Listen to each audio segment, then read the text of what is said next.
For my next Minnesota cold video, I'm going to try to make a house out of ice here in the backyard with the goal of sleeping overnight inside of the house. So I've got some plans drawn up for the house, and I'm going to start by laying a foundation with some plywood to go underneath the first layer of bricks.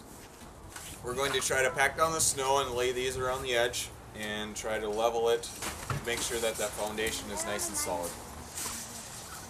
Yeah, just to remind you, that's only the first one. Yep.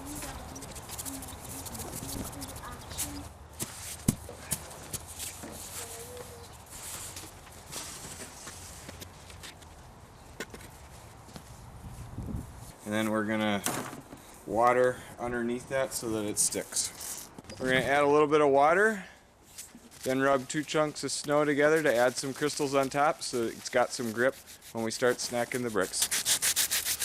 We've got 50 of these 1 foot by 6 inch containers, and we've put a board down there just to make sure that the water level is flat when we freeze them. So we're gonna lay these out, fill them up with water, add some food coloring, then let them freeze. One of the challenging parts of this is that you have to hook up the hose to your utility sink, because if you do this outside, the hose will obviously freeze. So it's a little bit of a hassle to do this every day. A couple of tips on this: make sure that you buy something that has an easy on-off switch, and then also you're going to have to bring the hose back inside every time so that it doesn't freeze outside.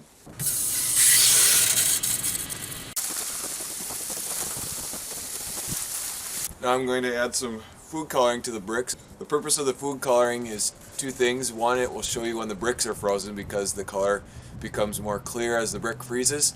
And the second thing is just to make it look nice. So let's add some blue because we're going to start with the walls.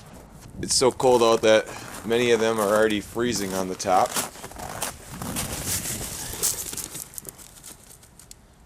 My son Zek is now going to mix it with a golf putter.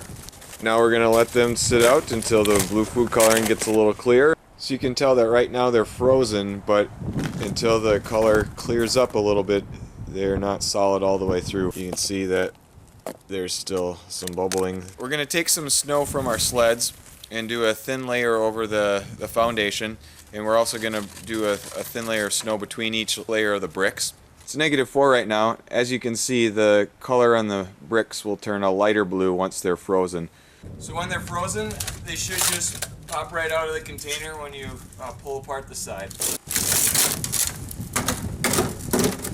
You have to be careful, they get very brittle in the cold, so you gotta make sure to not pull them apart too much. On this spot you're gonna lay a brick, put it in place, and then every other brick you're gonna lay upside down and then the other way around, just so that they fit better together, and then they'll match your measurements as well.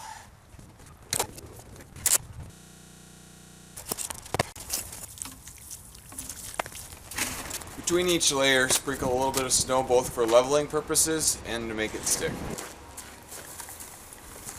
Then repeat that again and again and again and again and again.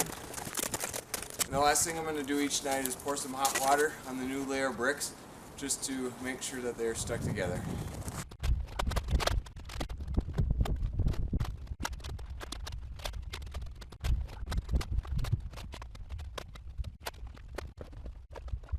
Well, that video was from several years ago, and it got too warm, as you can see.